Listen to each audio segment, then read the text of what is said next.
Jóvenes, ¿qué tal? ¿Cómo están? Muy buenas tardes. Es para mí un placer saludarlos como siempre, transmitiendo desde la Junta Local de Conciliación y Arbitraje de la Ciudad de México para dar atención al material que hoy tenemos para compartir con ustedes acerca de el derecho de huelga. La clase anterior tuvimos la oportunidad de platicar del contrato ley. Hemos tenido ya algunos temas muy interesantes dentro de este semestre, como lo son la libertad sindical, la negociación colectiva, el contrato colectivo, el contrato ley. Y pues hoy toca hacer lo propio con el tema de la huelga. ¿Qué es la huelga? ¿Por qué en México está en algunos sectores pues como satanizado, digamos, este tema tan importante, este derecho que tienen los trabajadores, y el cual desde luego va a servir para buscar el equilibrio entre los factores de la producción? Esto quiere decir que va a buscar la reivindicación de los derechos de todos los trabajadores de México, y en realidad sin este derecho sería en algunas ocasiones bastante complicado tener acceso a la negociación colectiva.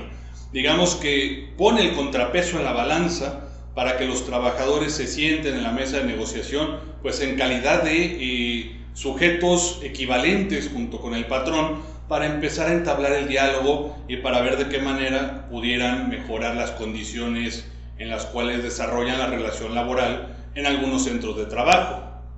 Para esto es importante aclarar que pues la huelga, cuando hablamos de la huelga, hablamos de la suspensión temporal de actividades dentro de un centro de trabajo hecha a cabo por una coalición de trabajadores o por propiamente una organización sindical. No es necesario pensar en las organizaciones sindicales para pensar en el derecho de huelga, por eso hablamos de la coalición, para no privar a ningún trabajador precisamente de este derecho. Aunque claro, en la práctica lo más común es que sean las organizaciones sindicales las que hagan valer este derecho, las que emplacen a huelga a los empresarios para poder sentarse a la mesa y empezar a llevar a cabo un ejercicio de negociación colectiva. Para esto también es necesario platicar acerca del propio concepto que nos da la Ley Federal del Trabajo en su artículo 440, que nos dice que la huelga será la suspensión temporal del trabajo llevada, como ya dijimos, a cabo por una coalición de trabajadores. Algunos profesores o eruditos del derecho del trabajo también nos han proporcionado algunos de sus conceptos o de sus enfoques a esta figura jurídica que es la huelga, como por ejemplo, habría que recordar el concepto que nos proporcionó en su momento Alberto Trueba Urbina, que nos decía que la huelga es un derecho social económico cuyo ejercicio le permite a los trabajadores alcanzar mejores condiciones de trabajo, prestaciones, mejores salarios y en el porvenir, desde luego, sus reivindicaciones sociales. Muy interesante lo que nos platicaba nuestro querido maestro Alberto Trueba Urbina, quien desde luego es uno de los pilares del derecho del trabajo mexicano, como también lo fue o lo sigue siendo el maestro Mario de la Cueva, quien propuso que el derecho de huelga o la huelga como figura jurídica debe ser interpretado como el ejercicio de la facultad legal de las mayorías obreras para suspender las labores de la empresa previa observancia de las formalidades legales para obtener el equilibrio de los derechos o de los intereses colectivos de trabajadores y de patrones.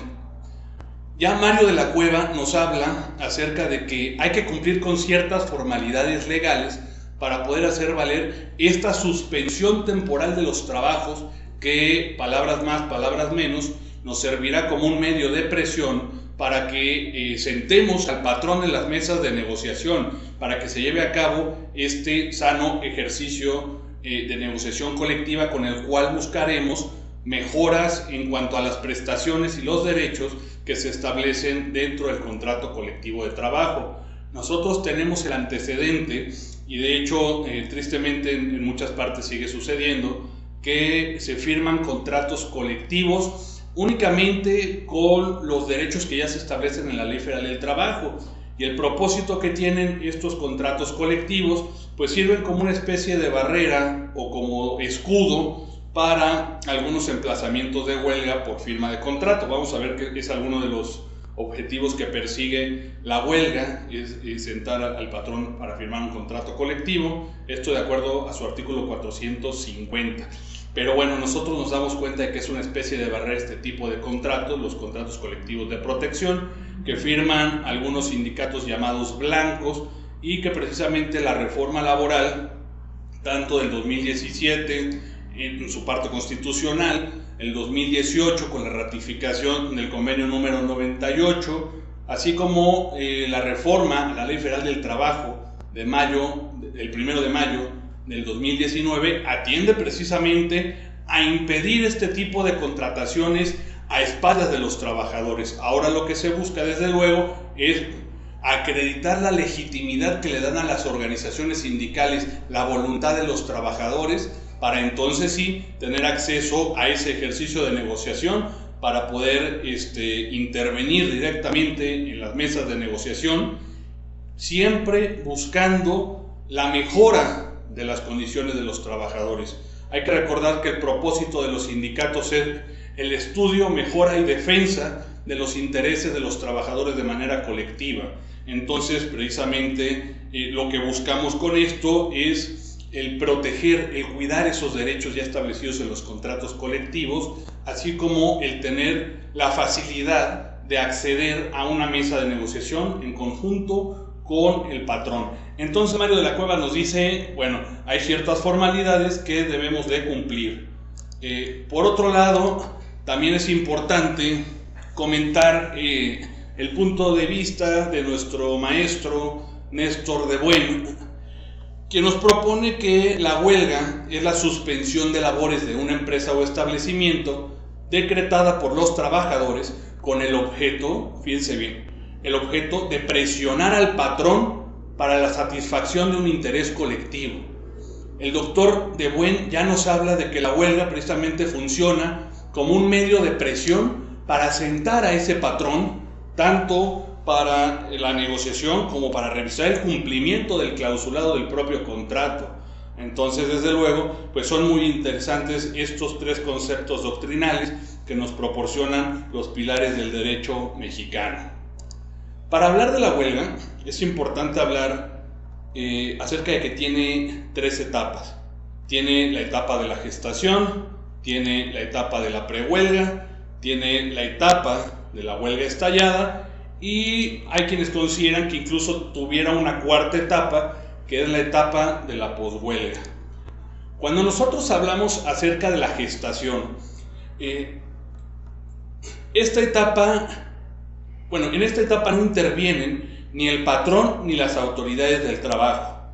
En la asamblea sindical me refiero, la mayoría de los trabajadores deciden declarar la huelga elaborando su escrito petitorio, anunciando el objeto de la misma, y lo llegan a presentar ante, hoy en día, tanto a la Junta de Conciliación y Arbitraje como en los temas o en los casos donde ya existe la implementación, donde se ha llevado a cabo la implementación de la reforma laboral, se va a presentar directamente ante el Tribunal Laboral.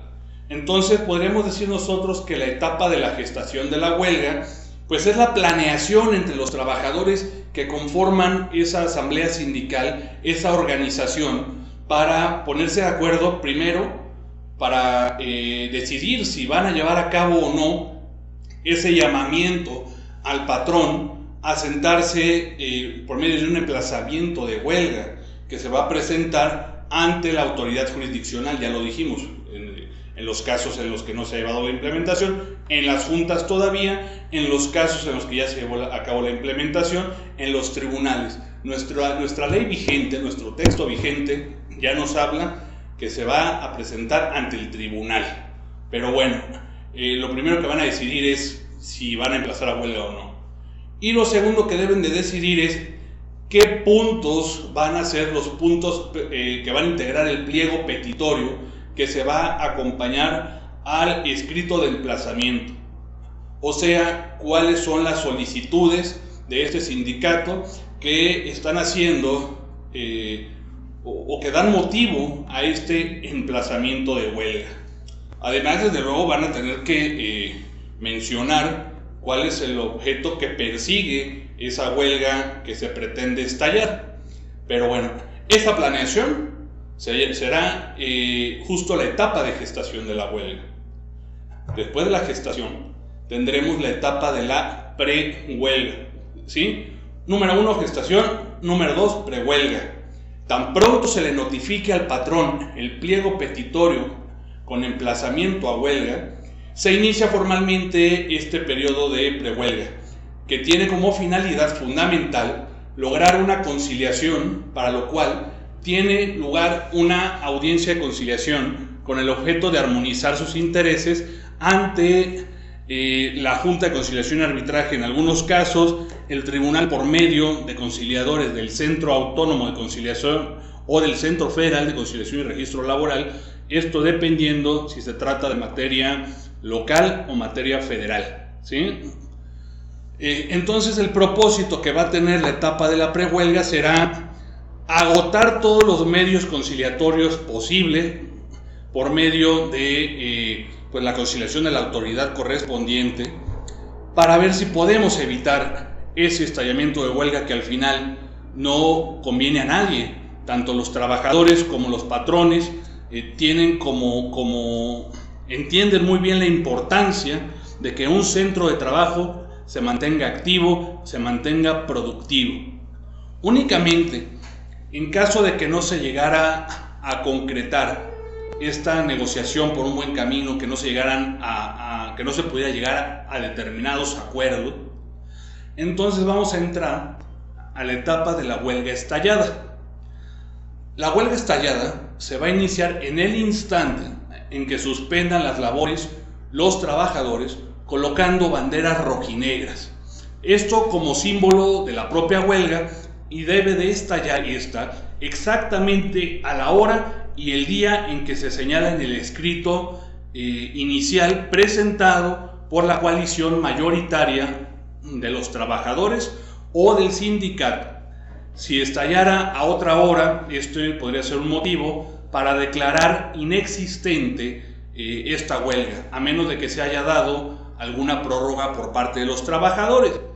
Entonces hablamos de tres etapas: la gestación, la prehuelga y la huelga estallada. La gestación para la planeación, la prehuelga para la conciliación y la huelga estallada pues para dirimir si esa huelga va a ser calificada como una huelga legalmente existente, como una huelga ilícita o como una huelga justificada, que ahorita también ya vimos en primer lugar cuáles son las etapas, pero también es importante ver de qué manera se pudiera calificar por parte de la autoridad jurisdiccional este fenómeno llamado huelga. Dijimos que había una cuarta etapa también, que es la etapa de la poshuelga. Esto se da inmediatamente posterior a la firmeza de la resolución en una forma u otra que va a poner fin a ese conflicto, y esa huelga podrá ser declarada como legalmente existente para todos los efectos posibles, o como una huelga no existente o una huelga ilícita, o bien declarándolo imputable al patrón, o sea, una huelga calificada como justificada. Hemos dicho, tenemos tres tipos de calificaciones: legalmente existente, ilícita o justificada. Para poder la autoridad jurisdiccional calificar una huelga como legalmente existente, la Ley Federal del Trabajo establece algunos motivos o algunos objetivos que debe de perseguir esta huelga. Básicamente, para calificar una huelga de legalmente existente, debemos de atender a un par de artículos de la propia Ley Federal del Trabajo, al 450 y al 451. En la Ley Federal del Trabajo, luego entonces, se establece que para que una huelga se pueda considerar existente legalmente, debe considerar los requisitos determinados en estos dos artículos. El 451 nos va a hablar de que para poder llevar a cabo el estallamiento de una huelga vamos a tener que contar por lo menos con la mayoría de los trabajadores. La mayoría se refiere a la mitad más uno. Y cuando hablamos del artículo 450, pues este se refiere al objeto que debe de perseguir la propia huelga, que son determinados motivos que contempla este artículo. Mario de la Cueva define a la huelga existente como la suspensión de labores efectuada por las mayorías obreras previa observancia de las formalidades legales y para alcanzar las finalidades asignadas por la Constitución a este tipo de movimientos o fenómenos sociales. Entonces, para que mi huelga sea calificada como legalmente existente, debe de tener estos dos requisitos, tanto el de la mayoría como la de que persigue el objeto propio de la huelga que establece la Ley Federal del Trabajo, que básicamente nos habla de que una huelga o puede existir un emplazamiento de huelga cuando los trabajadores busquen primero el equilibrio entre los factores de la producción, que busque la revisión, la celebración o el cumplimiento de contratos colectivos, de contratos ley, de la revisión del pago de la participación de utilidades. Y por ahí también hay un artículo un poco, bueno, a todos nos ha llamado la atención, pero una fracción o un objeto que dice que busque solidarizarse con otro tipo de huelga, que es la llamada huelga por solidaridad, que afortunadamente en México pues no es una regla y se han encontrado, si acaso se encontraron muy pocos ejemplos de esta misma. La segunda calificación que nosotros encontramos acerca de la huelga será la calificación de la huelga ilícita. La Ley Federal del Trabajo establece en su artículo 445 lo que se puede considerar como una huelga ilícita y nos dice que esta se da cuando la mayoría de los huelguistas, de los trabajadores huelguistas, ejecuten actos violentos contra la persona o contra las propiedades. Y en un segundo caso, en caso de guerra, cuando los trabajadores pertenezcan a establecimientos o servicios que dependan del gobierno. Pues nosotros pudiéramos considerar que desde que existe la Ley Federal del Trabajo, desde 1931, pues no hemos tenido intervención en ninguna guerra, salvo aquel caso del Escuadrón 201 que intervino en la Segunda Guerra Mundial, ¿no? Pero bueno, que fue completamente ajeno a este tipo de fenómeno de huelga por su diminuta dimensión. Ahora, aquí hay algo que nos llama mucho la atención cuando hablamos de los actos violentos por la mayoría de los huelguistas, y precisamente es la palabra mayoría. Esto nos pudiera hacer suponer que si tenemos 100 trabajadores huelguistas y 49 trabajadores son los que ejecutan el acto violento, pues entonces tendríamos que poner en entredicho si se trata de una huelga ilícita o no, por no ser la mayoría de los trabajadores los que realicen estos actos violentos. Adicional a ello, pues habría que considerar si existen los medios probatorios pertinentes para que el patrón solicite sea calificada ilícita y tenga algún medio probatorio para acreditar este hecho, para acreditar que efectivamente fueron la mayoría de los trabajadores. A mí se me ocurre tener en un video a lo mejor identificados a la mayoría de los trabajadores y tener aquí de este lado quiénes son, cuántos fueron, cómo se llaman, en mi lista de trabajadores del centro laboral, cosa que en verdad parecería absurda. Por lo tanto, pues no es fácil calificar una huelga como ilícita. Por un lado, por esta pequeña palabra que dice mucho, que es la mayoría, y por otro lado, porque pues es complicado poder acreditar que la mayoría de los trabajadores, aunque lo hayan hecho la mayoría, tengan esa intervención en este hecho. Normalmente las cosas pasan tan rápido y a veces no hay cámaras o algún tipo de tecnología con el que pudiéramos acreditar nosotros este hecho. Y la tercera calificación, que se refiere a la huelga justificada. La huelga justificada es la imputable al patrón que compruebe los objetivos de la huelga. En esta se puede exigir al patrón o patrón cubrir el monto integral de los salarios caídos. Se puede declarar injustificada en el momento en que se demuestra el error o la inexistencia de los objetivos que se persiguen con la huelga.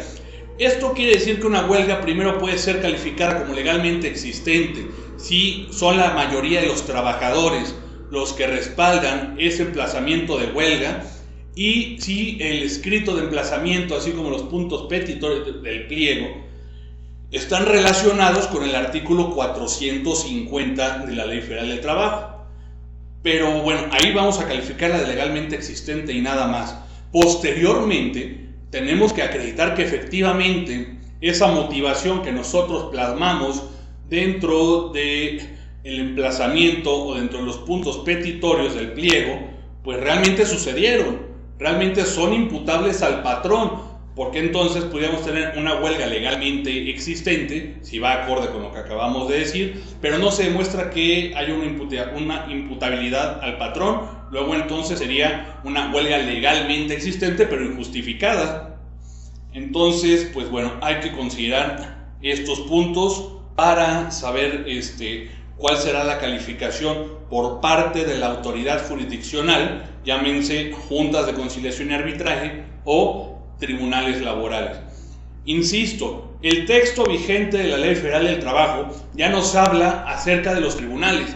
Sin embargo, en las 2/3 partes de nuestro país, pues siguen operando y siguen recibiendo demandas las juntas de conciliación y arbitraje. Esta clase se está grabando el 10 de marzo del 2021, y al 10 de marzo del 2021 únicamente 1/3 parte de las entidades de la federación tienen ya implementada esta reforma laboral, tienen ya operando estos nuevos tribunales, y pues esperemos que en noviembre del próximo año pues ya esté implementada en todo el territorio nacional. Así como tenemos 3 etapas, así como tenemos 3 posibles calificaciones, también tenemos 3 tipos de requisitos para la huelga. Por eso a mí me gusta decir que es el 3 de 3 de la huelga. Huelga, etapas, calificaciones, requisitos. Y cada uno también tiene 3. Cuando hablamos de los tipos de requisitos, vamos a hablar de los requisitos de fondo, de forma, así como los requisitos de mayoría. Para platicar acerca de los requisitos de fondo, es necesario regresar al ya tan comentado artículo 450. El artículo 450 que marca el objeto de la huelga y bueno, dentro de este objeto de la huelga, objetos de la huelga, vamos a encontrar los siguientes. En primer lugar, busca la huelga conseguir el equilibrio entre los factores de la producción, armonizando los derechos del trabajador con los del capital. O sea, el primer punto busca conseguir el equilibrio entre los factores de la producción. El segundo de los puntos lo que va a buscar es obtener del patrón o patrone la celebración de un contrato colectivo de trabajo, así como exigir su revisión al terminar el periodo de su vigencia. Este motivo, este objeto que habla de la obtención para la celebración del contrato colectivo, es el que por muchos años le dio pie a algunas organizaciones sindicales, pseudo organizaciones sindicales, a dedicarse a la extorsión. Lo que buscaban era pues pequeños negocios o medianos negocios que no tuvieran un contrato colectivo depositado. Acudían a la autoridad para revisar los archivos, porque además pues toda esta información estamos obligados a transparentarla. Buscaban quién sí y quién no tenía contrato colectivo, y cuando descubrían que el taller mecánico de la esquina no tenía contrato colectivo, iban y lo emplazaban sin ni siquiera conocer si efectivamente los trabajadores tenían la voluntad de ser representados por esa organización. Esto generaba un problema porque los patrones de repente se veían en el problema de o me deshago de este sindicato o firmo un contrato colectivo con alguien que no tiene ninguna representatividad de mis trabajadores, pero que sí tiene el derecho de emplazarme a huelga, estallarme a una huelga y cerrarme el centro de trabajo en lo que se resuelve esa huelga. Desde luego era un problema. Entonces, pues muchas veces no les quedaba más que firmar un contrato colectivo con ese sindicato a espaldas de los trabajadores, o incluso llegaban a la preocupante acción de negociar un desistimiento de ese emplazamiento de huelga, que pudiera ser una negociación pues de mucho dinero, ¿no?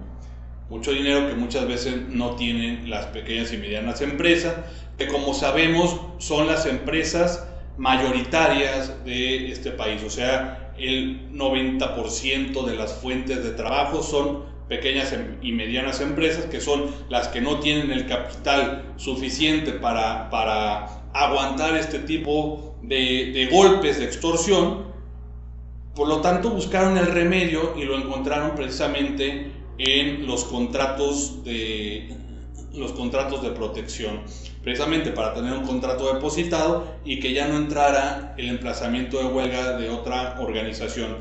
Pero al mismo tiempo esto impedía que los trabajadores legítimamente pudieran organizar sindicatos, registrarlos y tener la titularidad de sus propios contratos colectivos, si habláramos de sindicatos de empresa, por ejemplo, o que viniera un sindicato del exterior, un sindicato gremial o de industria, que pudiera representar legítimamente a los trabajadores. Entonces había un bloqueo para esos nuevos contratos también legítimos. Pues como verán, era un problema pues bastante serio. Tenemos también, dentro de los objetivos de la huelga, el obtener de los patrones la celebración del contrato ley. Otro más, el exigir el cumplimiento del contrato colectivo de trabajo. A lo mejor, pues sí hay un contrato colectivo. En mi contrato colectivo, como se trata de que incrementemos los derechos de los trabajadores para obtener un beneficio en las relaciones de trabajo, para darles un mejor nivel económico a esos trabajadores, pues a lo mejor pudiéramos pactar, por ejemplo, un aguinaldo supralegal de 20 días por año, cuando nosotros sabemos que la ley nos dice que son 15 días por año laborado. Entonces, imagínense que el patrón que tiene ya firmado un contrato colectivo con 20 días, pues llega y nada más paga 15. Pues entonces el sindicato o los trabajadores van a emplazar a huelga para que se cumpla ese pacto, para que se cumpla el contrato colectivo, porque una vez que está en el contrato colectivo, pues ya no le están haciendo un favor a nadie, ya es una obligación que ha adquirido el patrón, porque ha elevado el piso de derechos que tienen los trabajadores de ese centro laboral. Entonces también el cumplimiento es un objetivo que contempla el artículo 450. Apoyar una huelga, o sea, la huelga de solidaridad. Si hay un centro de trabajo que emplaza y estalla huelga, pues nosotros con el mismo sentido de apoyar esa huelga, vamos a emplazar y estallar huelga en nuestro centro de trabajo. Pues eso no tiene tanto sentido en realidad, porque ni patrones ni trabajadores se van a huelga y suspenden labores por el mero gusto de quedarse sin trabajar un rato, ¿no? Sino como medio de presión para determinados casos, que son los que justo estamos mencionando. También dentro de los objetivos de la huelga vamos a encontrar exigir la revisión de los tabuladores salariales que son parte de esos contratos colectivos o contratos ley. Entonces, bueno, si yo quiero presentar mi escrito de emplazamiento, mi pliego petitorio, y quiero que sea calificado como legalmente existente, pues debo de mencionar que el objetivo de mi huelga será algunos de los que está contemplando ya el artículo 450 de la Ley Federal del Trabajo. Esos son los requisitos de fondo. Ahora, dentro de los requisitos de forma, necesitamos acudir al artículo 920 de la Ley Federal del Trabajo, que si bien el artículo 450 nos dice el qué, el 920 nos va a decir el cómo. Denme un segundo. El artículo 920 pues nos dice cuál será el procedimiento a seguir para el emplazamiento, estallamiento y calificación de este fenómeno jurídico llamado huelga. El procedimiento de huelga se va a iniciar mediante la presentación del pliego de petición que deberá de reunir estos 3 requisitos básicamente.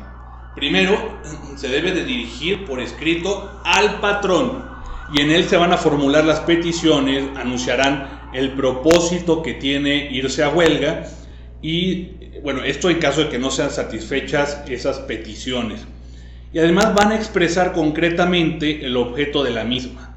Señalarán el día y la hora en que se suspenden las labores o el término de la prehuelga, o sea, en el momento en el que se va a colocar la bandera roja y negra en el centro de trabajo y se suspenderán de manera temporal las actividades de ese centro de trabajo. Aunque bueno, ya en su momento también les platicaré de lo que pasó en el famoso Frontón México, que por muchos años estuvo cerrado y estuvo en disputa, precisamente producto de la resolución de una huelga. Siguiendo por el camino de los requisitos de forma, vamos a platicar también acerca de que deberá de presentarse por duplicado ante el tribunal o ante la Junta de Conciliación y Arbitraje, y si la empresa o establecimiento están ubicados en un lugar distinto en que resida la Junta o el tribunal, el escrito podrá presentarse ante la autoridad del trabajo más próxima o la autoridad política, quienes en 24 horas le tendrán que informar a la autoridad jurisdiccional correspondiente. 3. El aviso para la suspensión de las labores deberá darse por lo menos con 6 días de anticipación a la fecha señalada. Hoy es 10 de marzo. Si hoy nosotros emplazamos a huelga o depositamos nuestro emplazamiento de huelga ante la autoridad, bueno, pues deberán de pasar por lo menos 6 días desde que se le notifica al patrón ese emplazamiento hasta que se realiza propiamente la suspensión de las labores. No deben de pasar menos de 6 días y 10 días cuando se trate de servicios públicos. Esto conforme a la Ley Federal del Trabajo, aunque cuando hablamos de servicios públicos, nosotros ya sabemos que también es necesario acudir a la Ley Federal de Trabajadores al Servicio del Estado. Ahora pasemos a platicar acerca de los requisitos de mayoría. Que la suspensión se realice por la mayoría de los trabajadores es necesario. La suspensión se debe realizar por la mayoría de los trabajadores de la empresa o del centro de trabajo o el establecimiento, es decir, por la mitad más uno de esos operarios. Hay 2 disposiciones que nos señala la ley en su artículo 451, en su fracción segunda, en primer lugar, 451, fracción segunda, que nos dice que la suspensión debe de realizarse por la mayoría de los trabajadores de la empresa o establecimiento. Y el artículo 450 nos habla de que la huelga es legalmente existente si la suspensión de trabajo se realiza por un número de trabajadores menor al fijado en el artículo 451. O sea, los dos nos dicen, palabras más, palabras menos, que debe de realizarse esa huelga por la mayoría de los trabajadores y la mayoría será la mitad más uno. Aunque desde luego la autoridad, bajo el texto vigente de la ley, nos va a pedir que además acreditemos la representatividad por medio de la constancia que va a expedir el Centro Federal de Conciliación y Registro Laboral, añadiéndolo también como uno de los requisitos necesarios. Es muy importante entender esta figura de huelga para dejar de pensar que nosotros, cuando vemos una manifestación en Reforma con pancartas y gritando diferentes consignas, que eso fuera una huelga. Nosotros sabemos que la huelga como tal, como definición, pues es una manifestación. conocemos huelgas estudiantiles, conocemos o se escucha de huelgas de hambre también, que al final son esas manifestaciones. Cuando hablamos de huelga desde este foro que habla de derecho laboral, de derecho colectivo del trabajo, pues evidentemente siempre estaremos atendiendo a que se trata de la suspensión temporal de labores hecha a cabo por una coalición de trabajadores y que debe de tener ciertas formalidades legales. Dentro de estas encontramos pues estos tres tipos de requisitos, ¿sí? Los requisitos de fondo, los requisitos de forma, los requisitos de mayoría, que los vamos a encontrar respectivamente en el artículo 450, en el 920 y en el 451 de la Ley Federal del Trabajo.